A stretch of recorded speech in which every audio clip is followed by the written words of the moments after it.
Sup, freaks? It's your boy Marty Bent here to introduce this episode of Tales from the Crypt, the long-awaited episode with Clark Moody. It's here, freaks. Rejoice.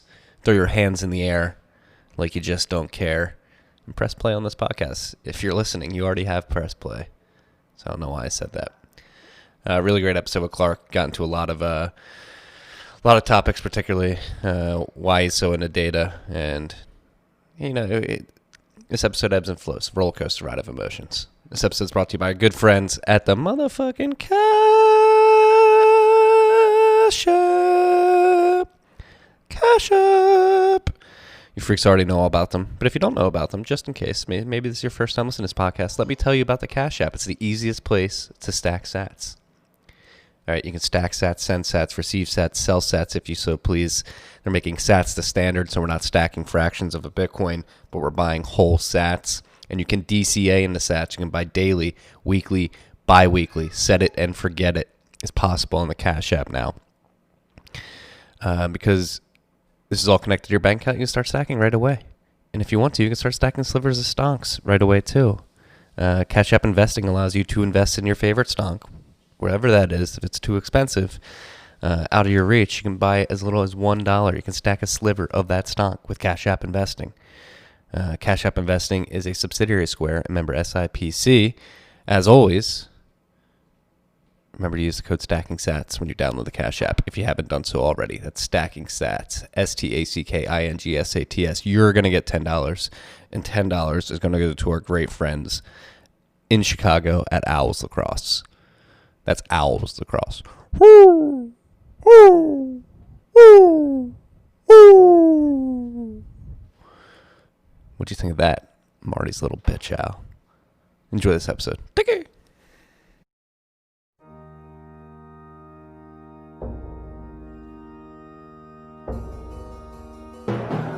You've had a dynamic where money's become freer than free. If you talk about a Fed just gone nuts, all the central banks going nuts. So it's all acting like safe haven. I believe that in a world where central bankers are tripping over themselves to devalue their currency, Bitcoin wins. In the world of fiat currencies, Bitcoin is the victor. I mean, that's part of the bull case for Bitcoin. If you're not paying attention, you probably should be.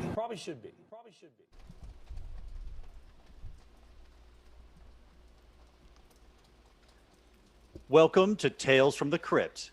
This is Clark Moody, and you are entering the Purity Test Lightning Round. Each contestant will complete the sentence, "You are not a real Bitcoiner if..." I'll kick it off. You're not a real Bitcoiner if you don't run your own full node. If you don't spend Bitcoin in the streets.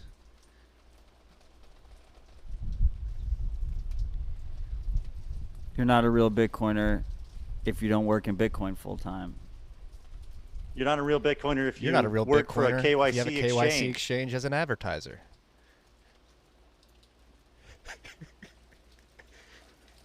You're not a real Bitcoiner if you work at a Bitcoin mining company. You're not a real Bitcoiner if You're not eat a real vegetables. Bitcoiner if you don't have any kids.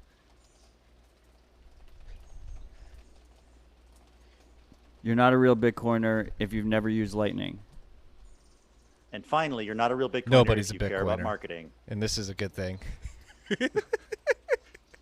Nobody's a real Bitcoiner. Thank you for participating in the Purity Test Purity Lightning tests Round. get exhausting. They get very exhausting. Why can't everybody just chill?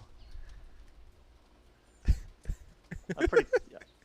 I'm pretty tired of the Purity Test. Bobby Lee is not a real Bitcoiner, though. That is pretty Let the ridiculous. record You've been show. pointing that out. There it is. There They it have the is. passphrase included on the thing? Like they've produced the passphrase as well? They pre-generate the private key and the passphrase. It's a great BIP38 wallet to use. I remember way back in the day, there was some way you could send them like a hash or something of your I don't know. There was a way that some company was generating these physical things in a cryptographically secure way where like you had a piece of it, they had a piece of it, but only you could unlock it. But that was a long time ago. Well, I think what it was you sent them the QR code but not the passphrase, not the BIP38 passphrase, and then they printed it for you and sent it back to you. Oh, interesting. Was this the web wallet creator? You generate a script and then they. Yeah. So there was a physical wallet that looked like the Ballet crypto, but you didn't give them the BIP38 key. You didn't give them the BIP38 passphrase. So they would have to, if they wanted to compromise you, they would have to brute force your BIP38.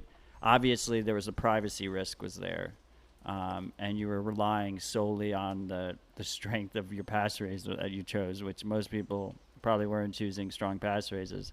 But it's still infinitely better than what Bobby Lee just came out with. And a lot of big Bitcoiners endorsed that shit, too. The Lee brothers. We can't get away from them. Is Charlie Lee predicting that Litecoin's going to pump in price? Is he starting to front run? Is he going to dump at the top again? We shall find out.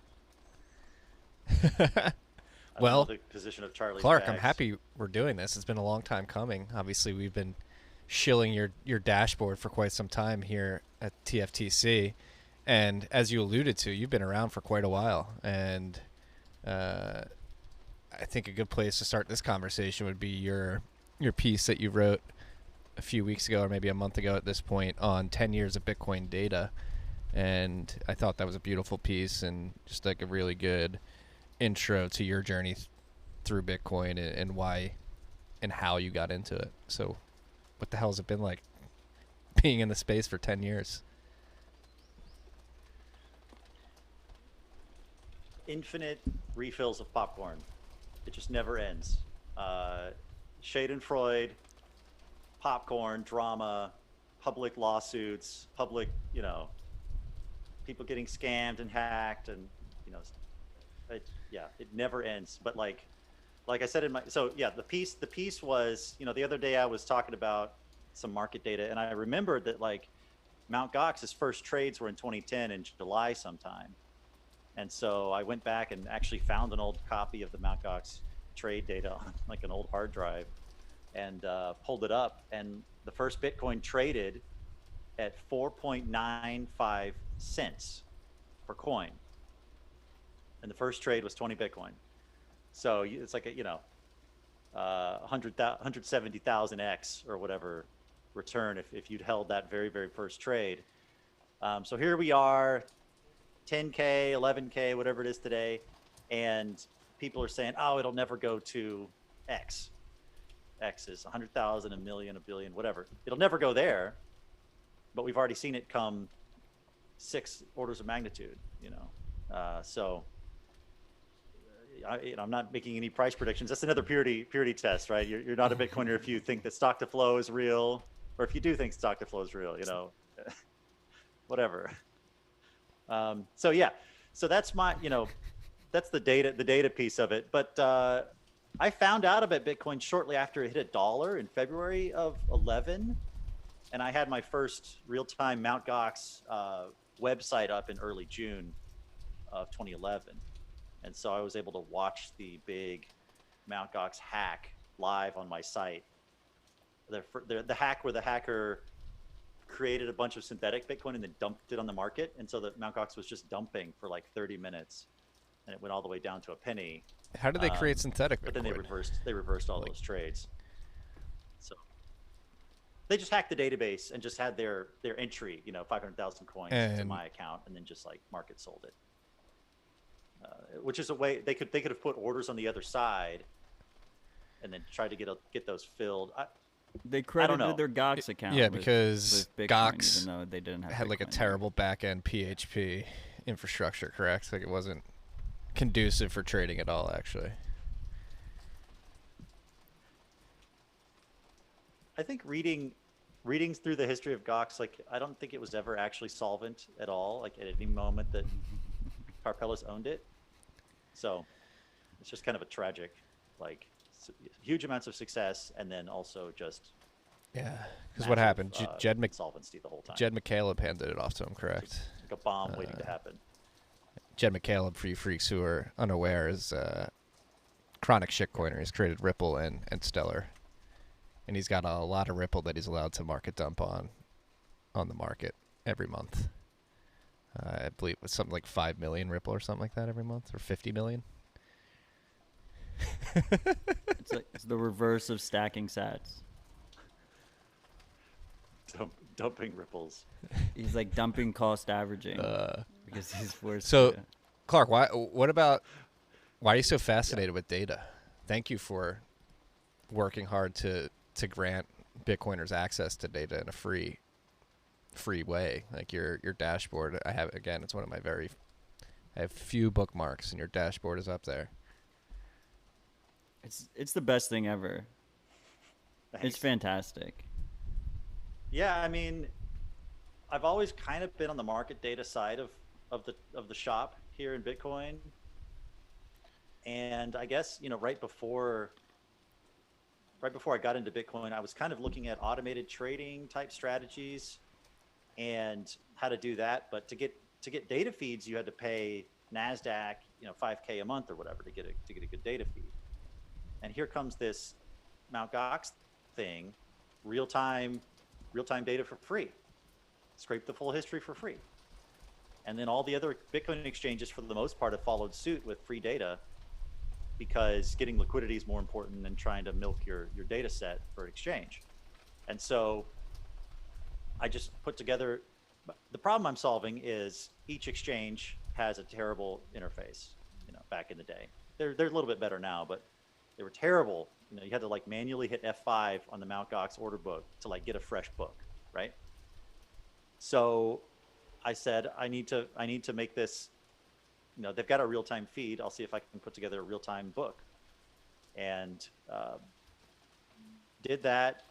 It was like WebSockets were still being finalized. Like the spec for WebSocket was still kind of up in the air, and there's you had spotty browser supported stuff. But then coming around to the dashboard, 2017 rolls around, fork wars, block size. You're hitting 4 or 5 different websites, right? You're on CoinDance, you're on the UASF tracker, how many nodes are signaling UASF in the user agent. You're on a fee website, all these different things. And I'm thinking, you only need one data point from each side. What's the mining signaling rate? What's the block size, average block size? That's all you need. So I just wanted to put, every single data point from the entire Bitcoin economy just on one screen, and just the data points, and that's it. And so that's what it's I incredible. set out to do. And I love how you just keep adding to it. Like last week, you added the Bitcoin price in ounces of gold and barrels of oil, and the percentage of Bitcoin's market cap compared to gold's market cap. So, do you believe so? Do you think so? That's the number to watch, man. That's the ultra bull number right there. When it surpasses that. So, beyond the data, what did you stumble into Bitcoin because of the free and open data and the trading aspect of it, and come to believe in it, or did you sort of have a penchant for sound money or freedom in the digital age before getting into Bitcoin? Yeah, I definitely got into the philosophy after Bitcoin. Prior to that, I was kind of like a constitutionalist kind of guy. I never really thought about most of the libertarian message, but I definitely came to that stuff after joining Bitcoin. And then the sound money, Austrian economics stuff just really made sense whenever I went down that rabbit hole. I was like, this explains, all the chaos and stuff you see in the world is this money stuff and government interference in markets, that sort of thing. So yeah, definitely after if I was ideological if I was aligned ideologically when I first discovered Bitcoin, I definitely wouldn't have sold any of it early on. Right? So I would have been like, load this up. This is the thing that we've been looking for. You're not a real Bitcoiner if you sold any Bitcoin. If you sold any Bitcoin, you're not a real Bitcoiner. Yeah. What lessons? What were the hardest lessons that you've learned before getting to where you are now? In the early days, what is some of the craziest shit you've seen throughout the years? Well, I mean, for my own website,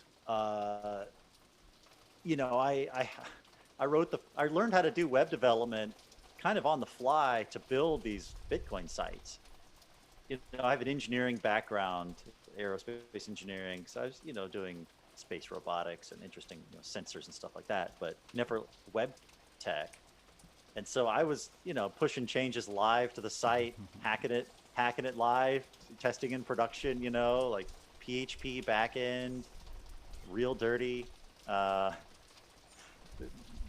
you know, really crazy JavaScript build systems. So one day the site hits Hacker News and it just gets pummeled, and I'm just trying to, you know, I don't even know Linux. I'm on like Windows, but I'm like shelled into a Linux server. Is this Zero barely learning Block? That. No, this wasn't Zero Block. This was kind of prior. It was like, let's say the crash from 77 or so. It's kind of that crash. But yeah, you know, just servers on fire.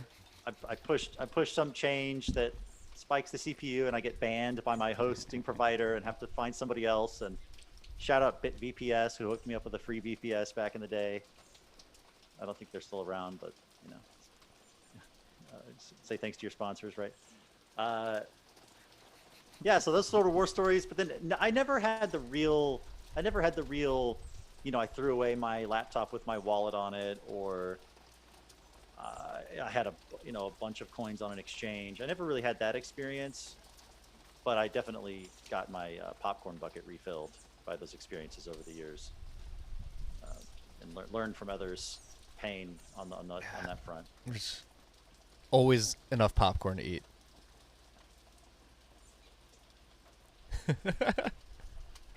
Unexpected refill all the time.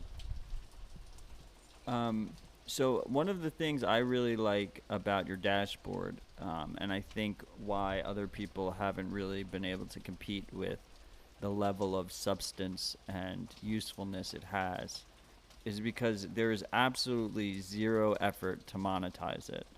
And that's usually where you see the friction. It's either ads, which are annoying, or it's like some kind of paywall.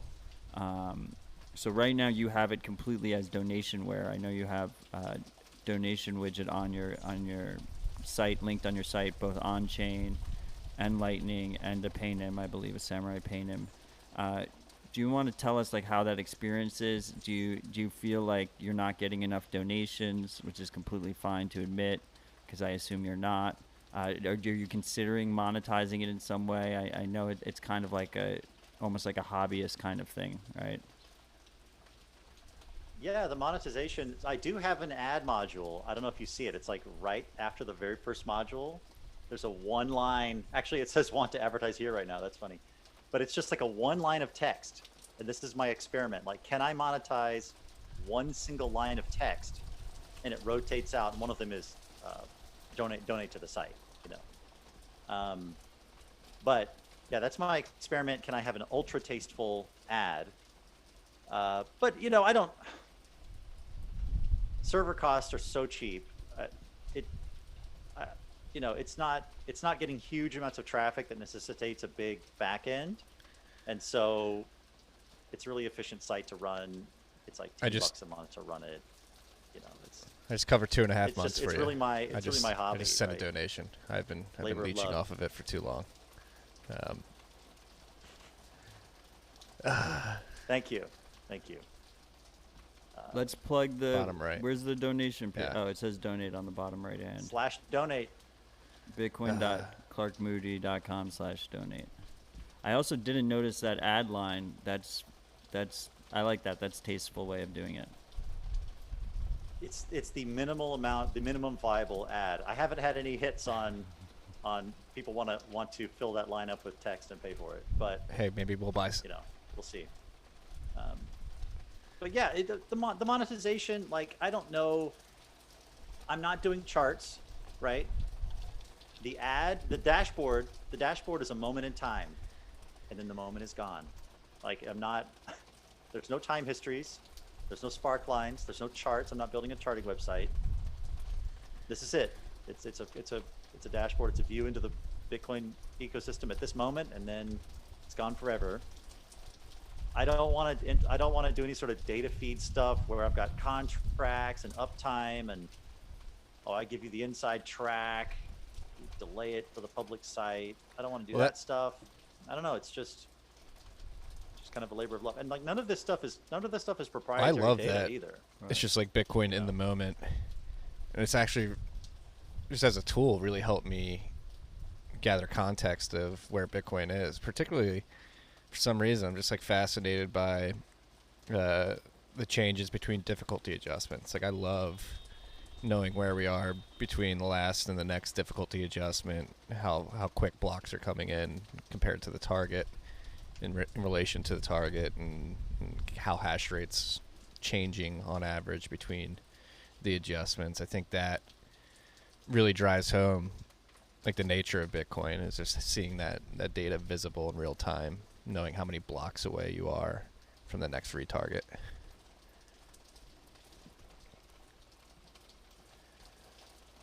I've been really careful to try to get my terminology correct as well. Very important. Using the word subsidy and reward separately and correctly, and then kind of using this epoch word, reward epoch, difficulty epoch, to kind of represent that period of blocks. I don't know. It's interesting. You've got to name things. Naming things is one of the 2 or 3 hard things in computer science. And so I have maybe 40 characters to label this thing that I'm adding. What do you label it so it's not confusing, gets the point across, and doesn't wrap so that aesthetics are key. You can't be wrapping on this layout. I love the aesthetics, black on white. One line, no wrap. Green and red when things change, either up or down. Crushed it, man. So what, like outside of the site, what is exciting you now about Bitcoin? Like what are you paying attention to? Do you think Bitcoin has succeeded? Do you think its success is inevitable? Are you a Bitcoiner if you don't believe that?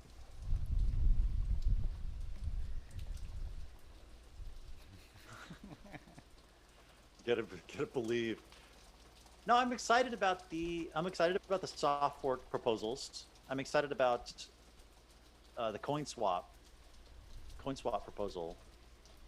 I don't fully understand it, but I am excited about confusing the casting doubt onto the UTXO ownership heuristics.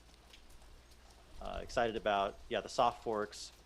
There's four or so four kind of proposals right now, and they're all kind of cool. I did a teeny tiny bit of code review on Core, a couple months ago, which was an interesting experience. But mainly I'm working on the market data side at my day job. So I'm working on the CryptoWatch product from Kraken, and we're building a new desktop program. So it'll be like market data on it, like an actual desktop program that runs, and it's not an Electron. It's not just an Electron wrapper on a web page. So I'm super excited about that. Building charts again for the first time in years, which is my original kind of. So what's the target user for this product, specifically traders, or? It's kind of the trader target. If you want like a bunch, it's kind of that. You can put one copy on every one of your 10 monitors and have like 16 charts in every single one of them, and your computer isn't brought to its knees, kind of thing. So it's just ultra efficient, tons of data. Like a Bloomberg terminal. Like a Bloomberg terminal, yeah. You're landing on the desktop with really high quality software. So that's what I've been working on recently. It hooks right into exchange accounts, right? Like if you're a trader, you can trade right through the web app right now, but I assume the desktop app will have the same functionality. Trading not at launch, but soon, TM.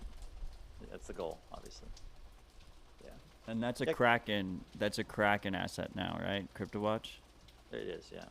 And that it's CryptoWatch is really like the very first kind of company that I built, RTBTC, way back in the day. It was like one interface, plug in your API keys, trade on any of your exchange accounts. It's this, it's like what I've been doing since the day I got into Bitcoin. I drew a picture of that interface on a piece of paper and I said, I'm going to build this. And then like 2 years later, I launched it, and then it got acquired by blockchain, so this is what I've been doing the whole time. So Well, you're not a real it's kind of Bitcoiner like back if to my roots, blockchain's which is ever pretty cool. acquired one of your companies. So we should end this interview now. I've worked for blockchain. I've worked for Bitcoin.com. So what I've been all over. What do you think's the most fascinating part about all this data? Like just again, like you mentioned that it's all open, particularly like the network data that you can pull for nodes. Like, is it just cool to look at, or do you see it as something that provides actionable consequences for people?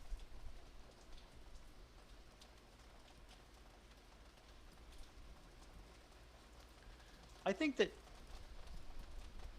doing the dashboard with a little bit of market stuff and a lot of chain stuff, a lot of mining stuff, it just kind of opens the door. So somebody who's first heard about Bitcoin may hit a couple different sites, but if they make their way to the dashboard, then it's just like, boom, there's this whole huge thing with flashy lights and like tons of stuff. And I think it kind of like cracks the book on how deep the rabbit hole is. And if you start to actually try to understand each item, eventually you'll get this really kind of holistic picture. Because people say, oh, Bitcoin is slow, or oh, Bitcoin is expensive, oh, Bitcoin is scarce. Well, what does that mean? Oh, Bitcoin is this and that. So I've got, monetary inflation on here, and it's like 3.34% last year monetary inflation. Fantastic. Okay, that's a number that I can take and compare to, US M2 that doubled this year with giant amounts of printing. Forward inflation, how does he know that? Et cetera, et cetera. Like economic indicators, fees. I don't have block size stuff on here yet. I should probably do that at some point. Fees, so I've got the fees 3 different ways. Right now, we got some congestion because we have this market pump. But the average fee in dollars is $3.70 per transaction. Well, that sounds pretty high. But the next field is the average fee percentage, and it's 1.2 basis points on the output amount. Well, that's pretty cheap. And then 65 sats per byte. Okay, so that kind of puts it in context for your wallet. So it's fees 3 different ways, and you get the context. Are fees expensive or cheap? I don't know. If you send $100 million in one transaction and you paid $3.70, that's pretty cheap. So it just gives context, and like the rabbit hole's deep, and you try to get some context on what this thing called Bitcoin is doing.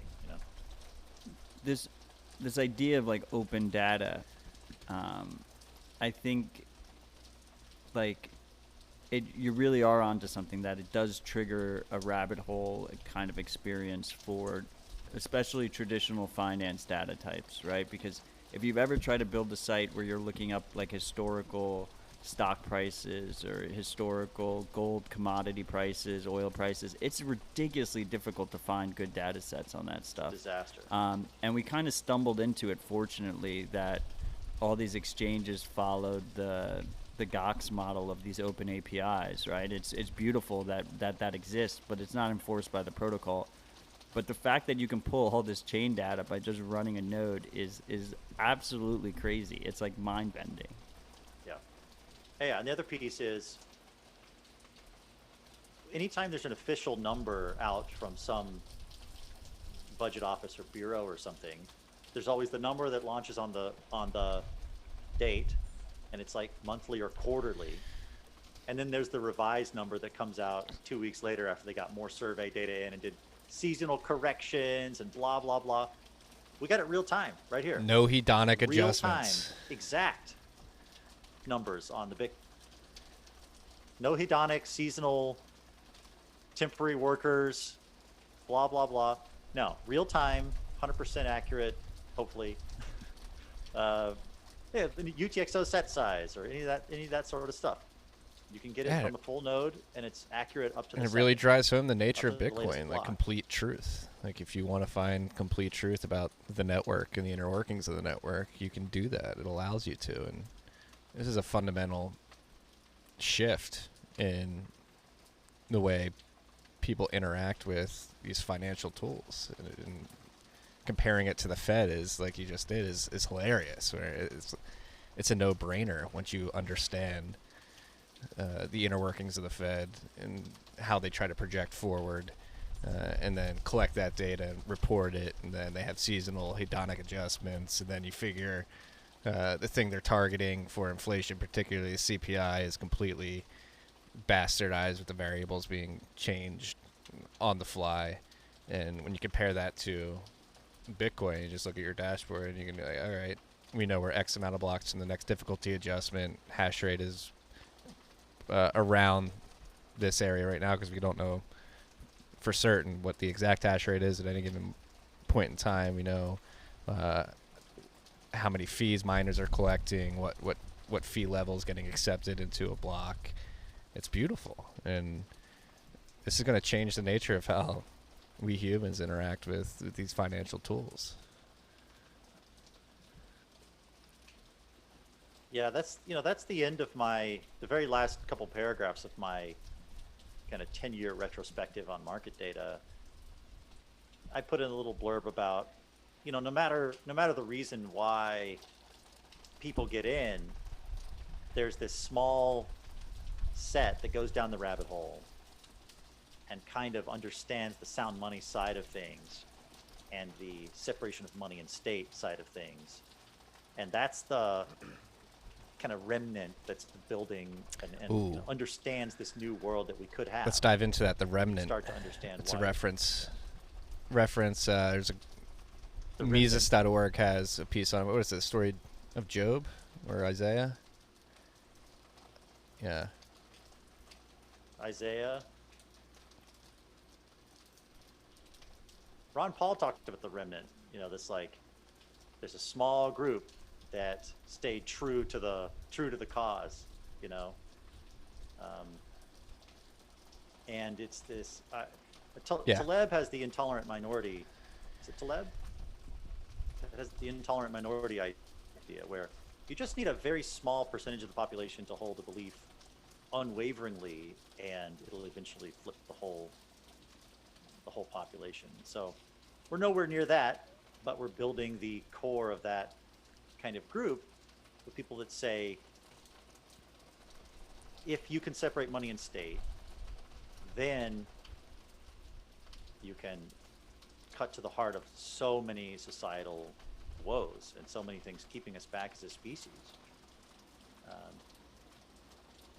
Just like you look at corruption around the world and just the things that governments are doing to hold back the economic prosperity of their populations, and it's just criminal. It's like there's billions of people that are being held back by self-interested local bureaucrat types who, tax them 3 times a day. It's hard to start a business. There's no secure property rights. Then on top of that, the money's being managed as a personal piggy bank for the elites, and in certain places that leads to these hyperinflations regularly and destroys people's savings. You have no way to save up for the future and have long-term planning. So if you can't plan for the long term, you can't accumulate capital, you can't increase productivity, and you can't grow economically.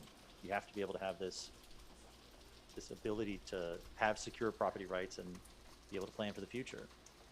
Thankfully, we do have that in the U.S., but the elites are still using the Fed as their piggy maybe bank. a good topic of conversation we can dive into right now. Like, how long is that going to persist, particularly in this climate where the Fed's printing ungodly amounts of money, the economy is forced to shut down,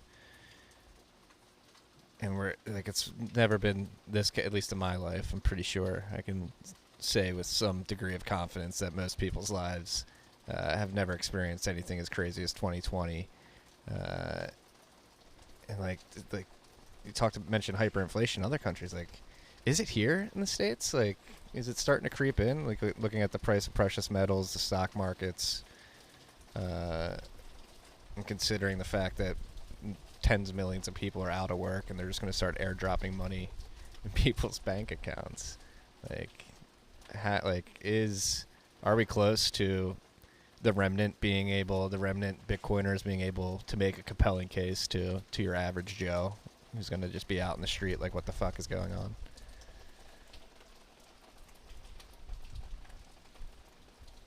The money printer works until it doesn't, right? That is literally the thread that every central bank walks, is how much can we print while still maintaining confidence in the currency. All of them. That's their whole game. And so it's a confidence game, right? I mean, there's some pretty dystopian outcomes where if Bitcoin is seen as the enemy, you have this popular, 6102 type situation where, oh, Bitcoin's your enemy, Bitcoin's causing all the economic problems, so we need to confiscate Bitcoin from the Bitcoiners, and depending on your culture, either send them to the gulag or execute them or just tax them a bunch, flog them in the square, break them on the wheel, whatever it is. There's that potential reality. Then there's the track where Bitcoin spreads fast enough that you have the intolerant minority, say 10% of the population says, yeah, I think Bitcoin is a solution to our problems and not the political process. In that case, you might have a flip where they're going to be super loud, they're going to be in the streets, they're going to be calling congressmen and all that, and you may try to be able to stave off kind of that ultimate democracy attack on Bitcoin, the ultimate 51% attack, right? So there's an optimistic, there's a dystopian and like a utopian kind of direction we could go here. So I don't know. This is I think part of the tension, right? There's this tension between HODL, number go up, and privacy, and well, I think there's both, right? You need both. I think there's a third path, sort of. Like they're both right. Revealing itself again throughout this crisis, and the fact that Trump tweeted out yesterday, like questioning whether or not they should delay the election. Like, so the third path is that. Yep. Like, I think it would be pretty hard for the government and the powers that be to convince people right now that Bitcoin is the source of their problems. It's simply just not big enough or popular enough. And so the third path would be like the government like just completely shitting the bed and getting into a chaotic situation before Bitcoin even takes off, which incites people to scramble for solutions. And then the question is whether or not flies under the radar while the system collapses. But the way I see it is, there would be a broader wealth redistribution movement where like rich people are targeted, and as a subset of that movement, if rich people are moving into Bitcoin or if Bitcoiners are becoming increasingly rich people, then there'll be an anti-Bitcoin sentiment in terms of trying to redistribute that wealth. But it'll be part of like an overarching eat the rich. The Bezos of the world are the problem. If there's a Bitcoin pump, like, yeah, people are in the streets, the cities are on fire. Don't have to look too far for that. But it's like broad suffering instead of concentrated kind of protest. If there's broad suffering, and at the same time Bitcoin is doing 20% a day for weeks and weeks, and it's it's pumping and pumping and pumping, then all of a sudden people are saying, wait, these people are getting rich right now, and look at me. Now the question is, is the stock market also pumping at that time? So we've seen this whole complete disconnection of the stock market with that's why reality. I was asking whether or not hyperinflation is starting to come here already, and that might be the sign, right? Because this is what happened in Argentina and Venezuela, in other countries that have experienced hyperinflation. Some other countries, their stock markets go crazy first. I mean, our grocery cart is 50% really? more expensive. Have you been tracking that? Well, you kind of have the rough number. You know, we spend X per week on groceries. Well, it's X times 1.5 right now. Clark has a Massive. private dashboard that's just his grocery cart. Get the internal household Well, dashboard. going back to like the Real CPI time. being manipulated, like the index I like to look at is the Chapwood index, and if you look at that, real inflation in the big cities, the top 10 largest cities, is on average like around 10% annually, which is pretty insane. You compound that over years and years, and that's the funny part is, and I say this a lot in the newsletter, like the Fed saying there's no inflation is basically pissing in your face and telling you it's raining. Ironically, it is raining right now, so I'm sorry if there's raindrops in the background, freaks, but We embrace irony is- here in the Bitcoin space. like it's obvious that inflation is pervasive in society. Look at healthcare, education, real estate, and you have people just take what the Fed and the government says at face value. There is no inflation. We actually need more. The Fed is coming out and saying we want to overshoot our inflation target now, which is complete insanity to me. But people know and can feel it and experience it in their everyday lives. And again, they just turn and blame something else and hit the streets for something else. I got Messier's book. This book will save you time. Got 2 copies, and I've already given one to a friend, and he sent it. He sent it back with good reviews. Super easy book to read, and it just tells you this whole when you waste someone's time, you have taken something from them that has incalculable value. Like, you never get your time back. So if you're trading the prime of your life working for a company in exchange for some unit, and then someone else makes that unit worth less value, then they are literally taking the time, that time of your life that you spent, and they're taking it and they're throwing it away. I don't really want to dive into the schools thing, but if you make work, you have children, and you say, you need something to do for the next hour, so do this, that's pointless. You're taking part of their childhood, which is like a special part of your life that you never get back, kind of double, like taking a child's childhood away from them is even worse. But working people, you have the prime of your life, you're dedicating to this stuff, you're trying to save for later, and then the government steals it from you through inflation. They're literally stealing away your life force that you dedicated to this thing. That's why you need a sound money, and Bitcoin Standard goes into time preference and all about just shifting the way you think about the world, and that's the biggest thing that Bitcoin can do for people. I think it's just shift the way you think about how you spend your time. Yeah, no, Save your. It's not even inflation where they steal your time. It's taxing too. Like you said, they tax you 3 times a day. And you brought up education and schooling, and that's like a huge debate going on right now with all these teachers unions protesting, like, we're not going back to teach with coronavirus, and LA teachers unions are attempting to have Los Angeles County enact socialist reforms, or they won't go back and teach, and that's driving a very interesting conversation, which actually, if you freaks haven't listened to it yet, Corey DeAngelis was on this podcast arguing that if you don't open schools, we are still paying taxes in the form of property taxes or income taxes that go to these public schools. The money should go directly to the parents to decide how. Yeah, it's too dangerous. It's too dangerous to open the schools. Let's just shut them down and then refund everybody's property taxes, and had a Well, good that's run. not what they want to do. They try just want to something keep else. taxing Too everybody, and the dangerous. teachers get paid. They want to keep the money. They want to keep the money. Keep printing. How are they going to? They got to print new bonds to build more school buildings for some reason. I don't know. Maybe Well- they're re-education camps now or something. Well, the For re-education those of us camps who have who aren't arrived in down with the Seattle. program. If you haven't noticed, have you guys heard of that?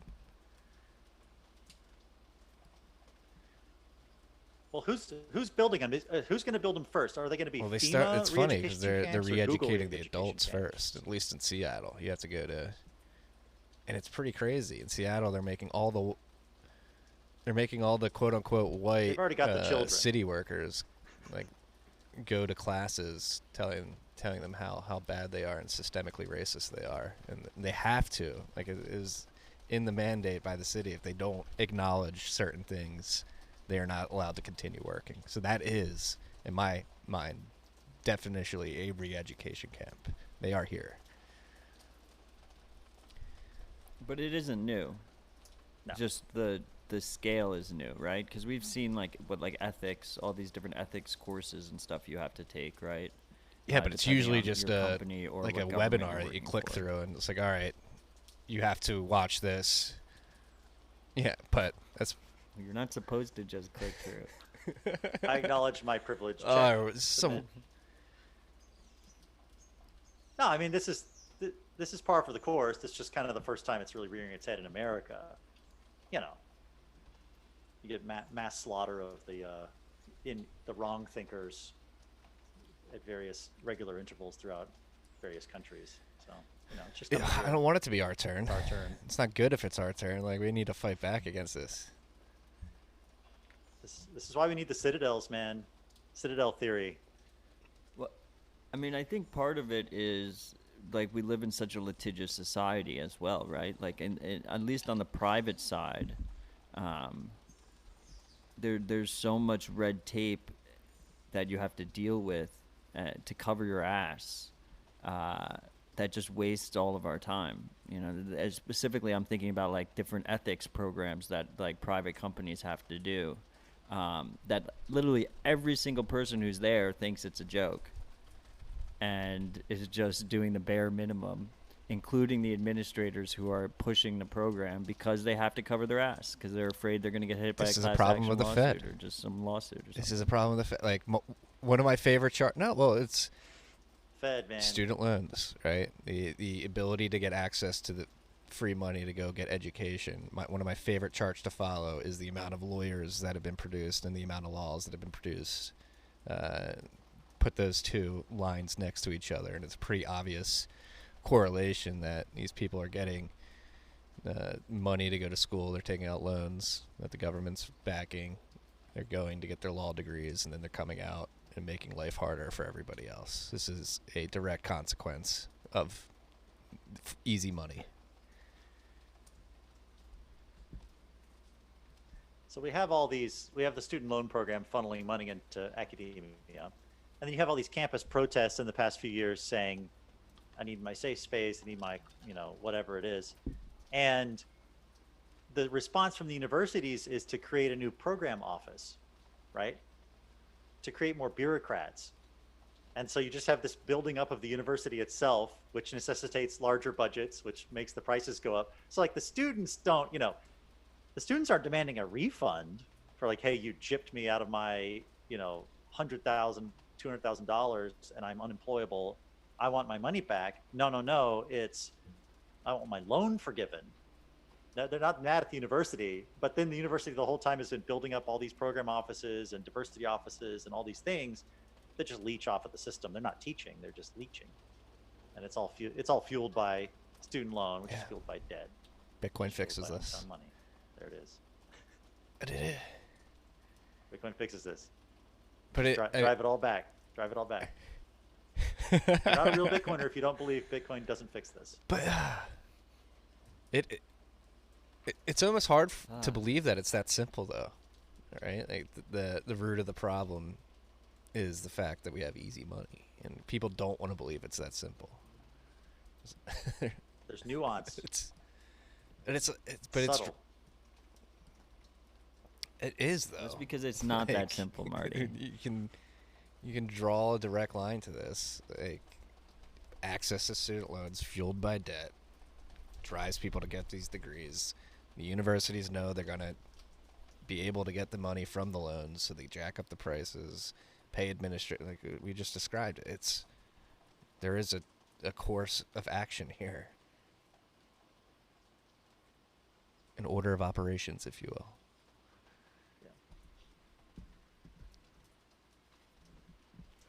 So are Bitcoiners going to be able to get the citadels put together in time to stave off the democratic onslaught of the confiscation? The citadels are already being built.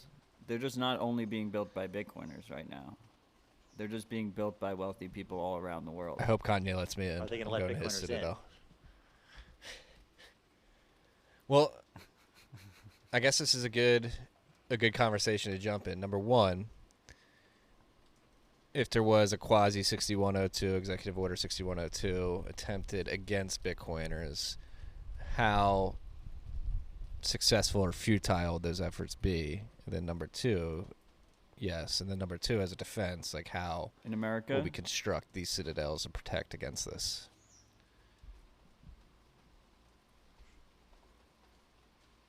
So this is where the privacy people get it right. You need Bitcoin that's not connected to your identity. Two, the cost of enforcement of that sort of thing. So I haven't looked into it 100%, but I believe that the main confiscations in 6102 were at the banks, safe deposit boxes, things like that. I think I could be really wrong on this. I don't think they went door to door, right? So you could see major confiscations from centralized custodians. Well, they had a big penalty if you didn't comply. So I assume they did like some selective enforcement. Yeah, you got to make a few examples, crack a few eggs, public executions, whatever, to scare the rest of the people into compliance. But the cost of enforcement of Bitcoin confiscation is very, very high. You have to go get it, right? And they have to send it. It's push. You can't just like grab the gold and stick it in your pocket and walk out. You have to say like, either give me the thing that has the private keys and the password or send it to me. So the enforcement of that sort of action is much higher. The other piece, I don't know, someone made this point, if the government wants the Bitcoin so bad, like it's got to be pretty valuable.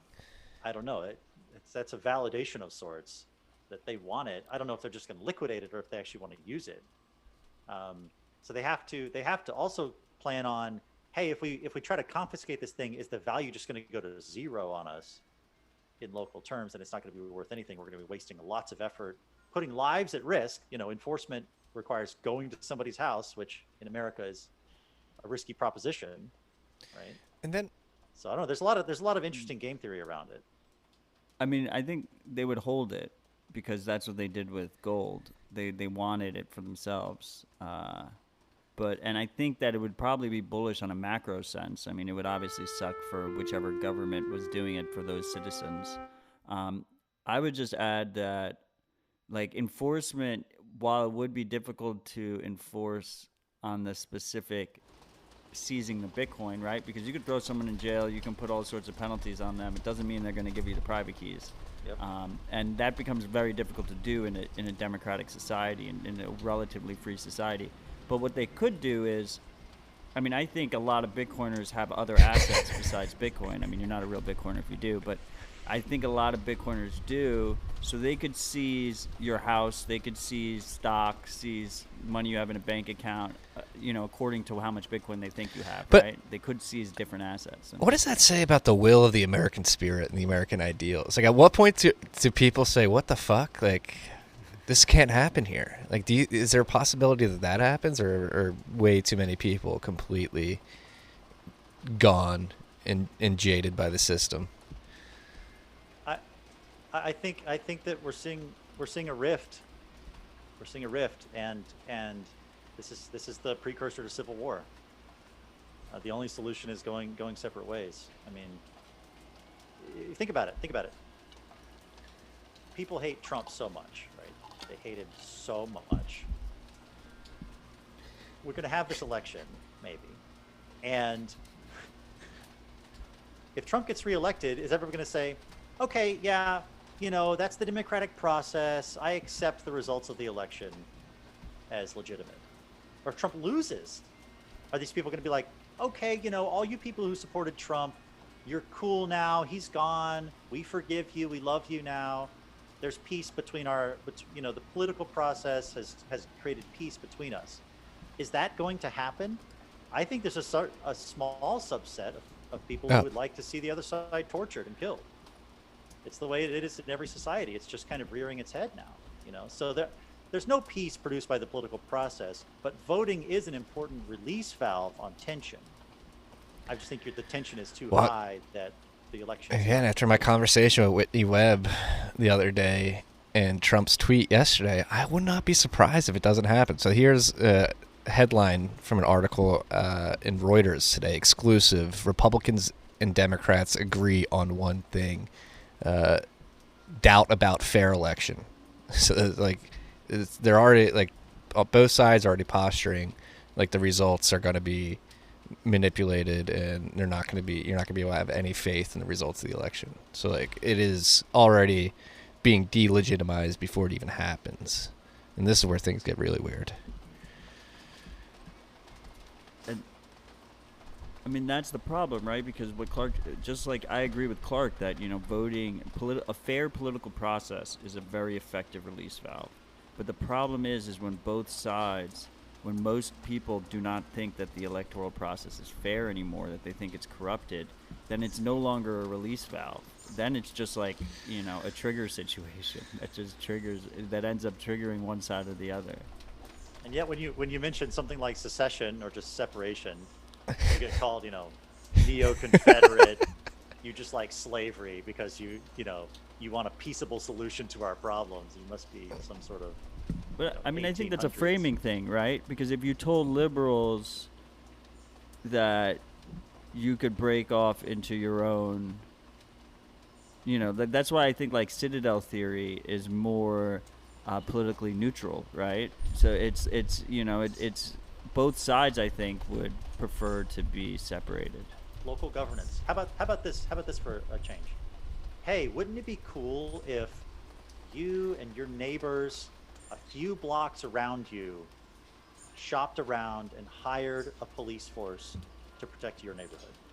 You just pooled your resources and hired it for my house, 5 blocks that way, 5 blocks that way, and we decided what the police did, rather than the police enforcing rules from Washington on our neighborhood that we don't care about. What's wrong with that? I mean, right? Hey, wouldn't it be nice if the federal building wasn't down in downtown Portland? You don't even have to kick them out. You don't have to burn it down because it's not even there. That would be beautiful. Doesn't matter in your daily life. Wouldn't that be nice? Yeah, if there ever is a vacuum of power, I believe before you get. Well, I'm thinking Snow Crash too, right? Snow Crash, you would drive through 10 different, you're delivering pizza, you drive through 10 different police departments. For plays. Yeah. But it's localism. It's localism. Right. We have problems that we know about. We have ways we'd like those problems solved, but when some other group, through the political process or whatever, imposes solutions on us that don't match our culture, our experience, then you have this giant tension and you have TM. America. TM. And the bigger the government, the easier it is to corrupt. Local government tends to, people are held more accountable.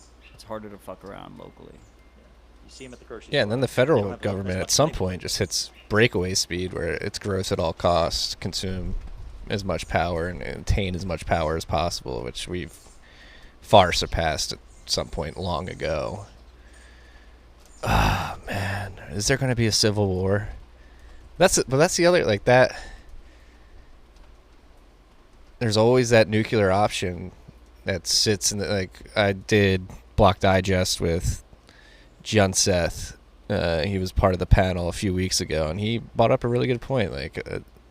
Antifa and all these leftist extremists are going crazy right now, and everybody's wondering why civilians who lean towards the right or more conservative don't react. And He said because there's always this nuclear option in the back. Like they have all the guns, and they know they want to use that as a last resort. They don't want to use it at all, but it is always there. And so if like something like a civil war does break out, like would it even last that long? Because when it's like, all right, push comes to shove, we're doing this, one side has most of the ammunition.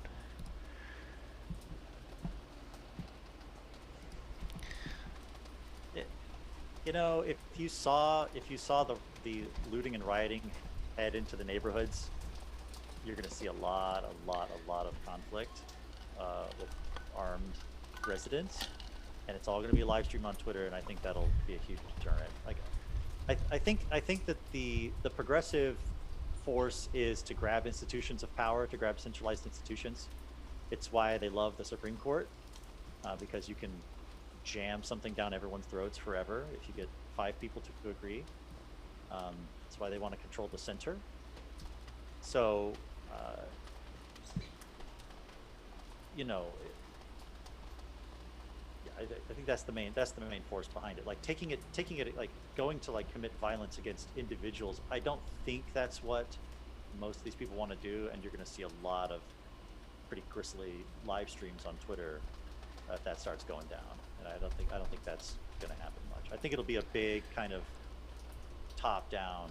They want top down, right? Oh, you know, now we're gonna close all the churches, or we're gonna do something else from the federal level, and we're gonna have imposition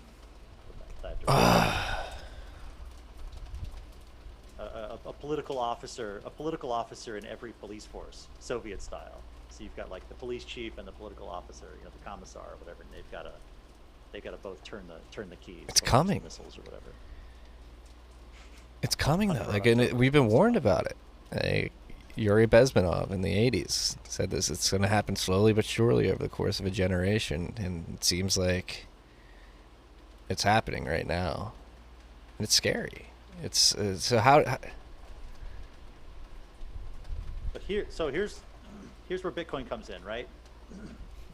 You can wash to shore on some other land of your little raft, start naked, right?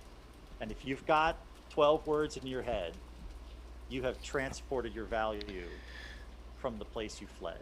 You know, you can Massive. You can go away. You can leave. If you had to, under the most extreme circumstance, you could still transport your value with you and try to rebuild your life somewhere else.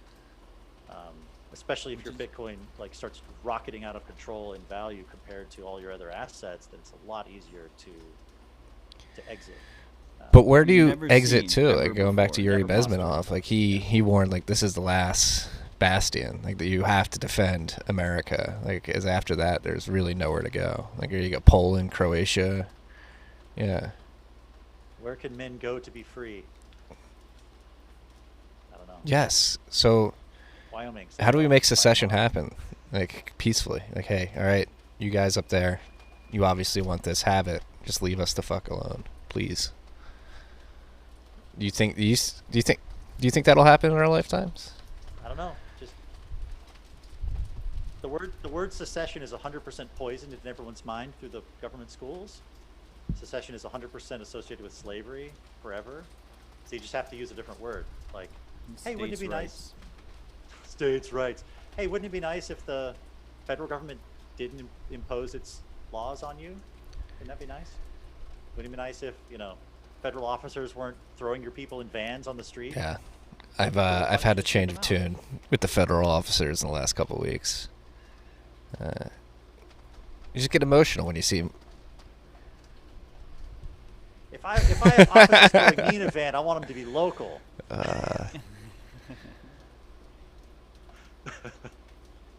No, it's chaos out there, man. Stay safe. One stray rock flying through the air, it hits you in the head. But it's like, over. All this is happening right now too, and certainly like, the progressives want to take over like the institutions, federal institutions, but everybody's losing faith in them. Like in the whole process. Like, what happens if even if you do get control of it, nobody believes in it anymore. Like, so is there. Well, the so-called progressives aren't the only ones trying to take control over the major institutions, right? Like the whole Everybody wants political control. establishment. Yes, on both sides is trying to at do the that. government level.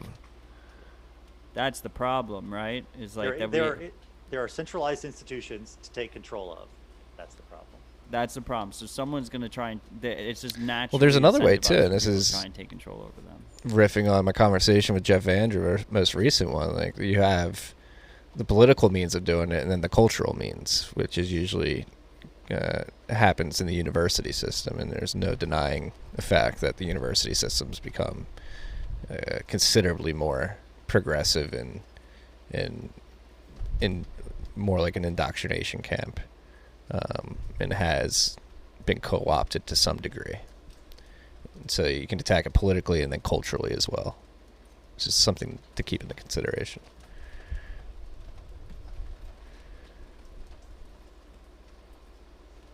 Human nature, man. It's the philosophy rabbit hole of the Bitcoin world.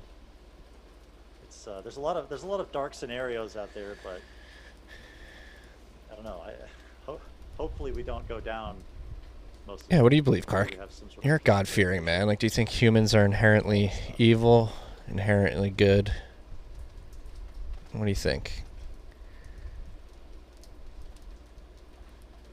I think we're fallen, right? Like, but I think that there's a large spectrum of internal beliefs. You know, everybody's got that kind of, like, you want to be vindictive, but I don't think most people would say, I want to see somebody tortured, right? But some people do. You know, so you have this big distribution of the tolerance, and then culture is kind of like where the peak of the distribution is. Culture is like where the average acceptance of whatever it is, you know, like a pacifist would say, I never condone violence ever for any reason. And then some others are like, violence is the only thing that solves problems, you know, Starship Troopers style, right? And then you have this big broad thing in the middle, and that's, you know, I just don't like to see that window shifting.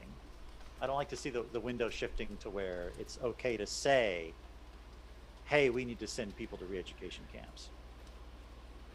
You know, don't get the chip, don't get in the rail car, right? But in some ways, it's gotten better, right?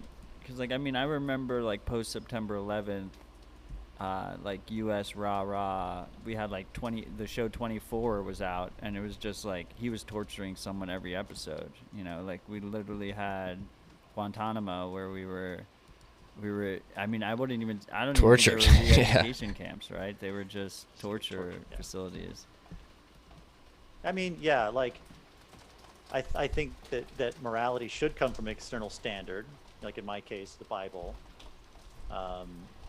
Fearing God, I don't think morality can come from top-down, like, human, you know, political institutions. It's because that's a shifting target, right? So you've got to find it outside of these systems. And, you know, some of the conservative writers are making the point that, like, the institutions of local institutions have been declining in importance, and centralized institutions have been increasing in importance. And so that's where people are finding meaning, and finding their tribe is in, like, a ever more centralized way. Instead of, like, the local bowling club, it's my membership in a national political movement.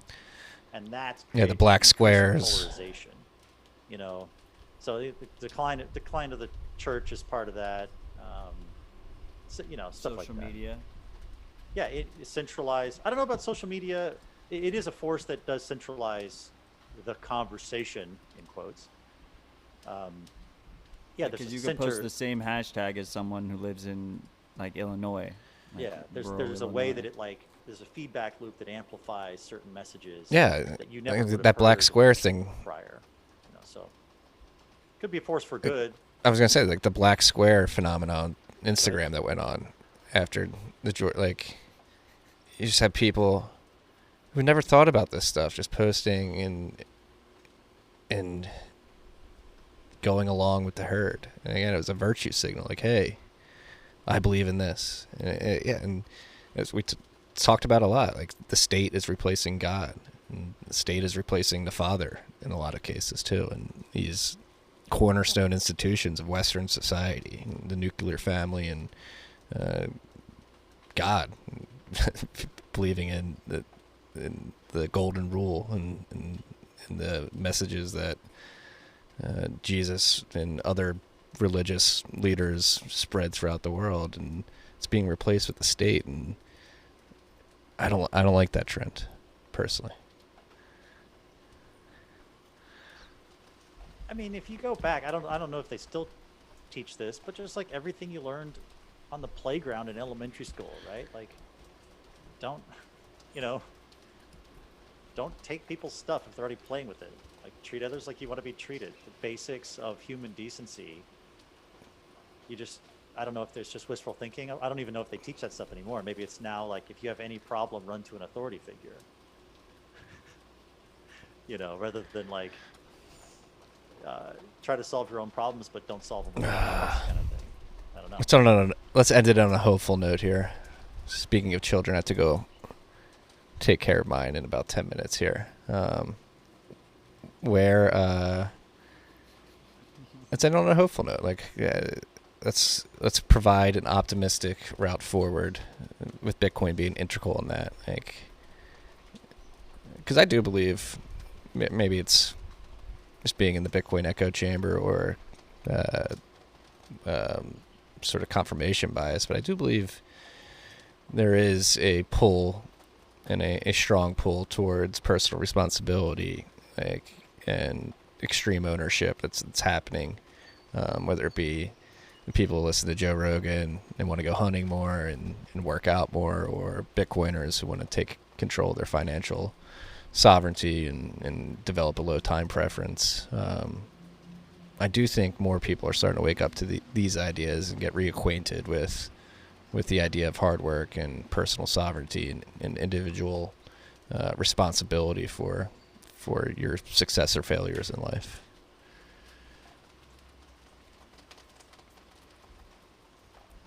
Yeah, I think low time preference builds civilization. If you consume 100% of what you make instantly, you never accumulate capital. You never advance economically. There's no growth of productivity, which is like the only way to grow a prosperous society. So, yeah, you know, Western Civ, the cornerstone of like private property, accumulation of capital, and then, you know, fair institutions of justice that you can settle a contract in court without the judge being partial to one side or the other because of your race or creed. Those are the cornerstones of Western civilization, basically.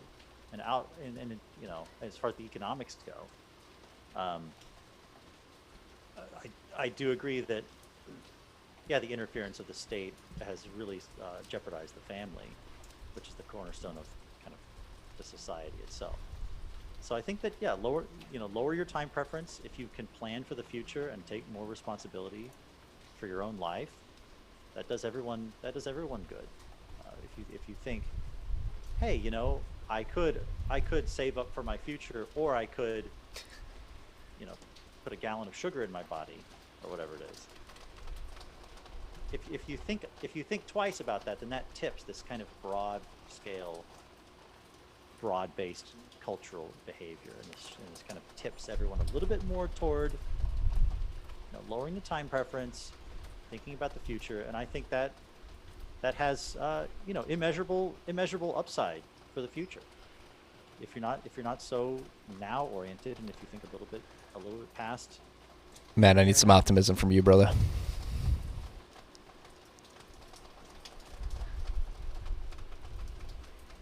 You know, I think we got this thing. I think it's easy to be scared and worried, but there's been a ton of progress. You know, there's been a ton of backwardization, but there's been a ton of progress over my lifetime. I think that trend's gonna continue. I'm thankful we have Bitcoin. I think part of my optimism is because I surround myself with Bitcoiners who tend to have low time preference and I think are prioritizing the right things. But I think it goes beyond Bitcoin that gives me optimism, just like the whole free open source software movement in general. and using these technologies as basically defensive technologies to empower individuals. And as we empower individuals, then we naturally and peacefully move away from these central points of control. And I think it's inevitable. The question is like, how bad does it get in the in-between? You know, that's really what it comes down for me. But as far as on the longer term, I am as well. insanely optimistic. Here's to hoping we weather this turbulent storm that seems to be upon us right now, both literally and figuratively. I'm recording this in a storm. Clark, thank you for what you do. Do you have any parting notes or any information you want to share with the freaks out there where we can find more about you, help you out in any way?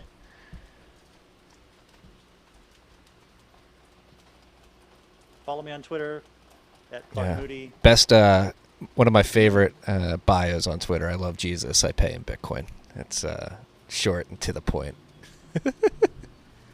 Well, Clark, go ahead, Matt.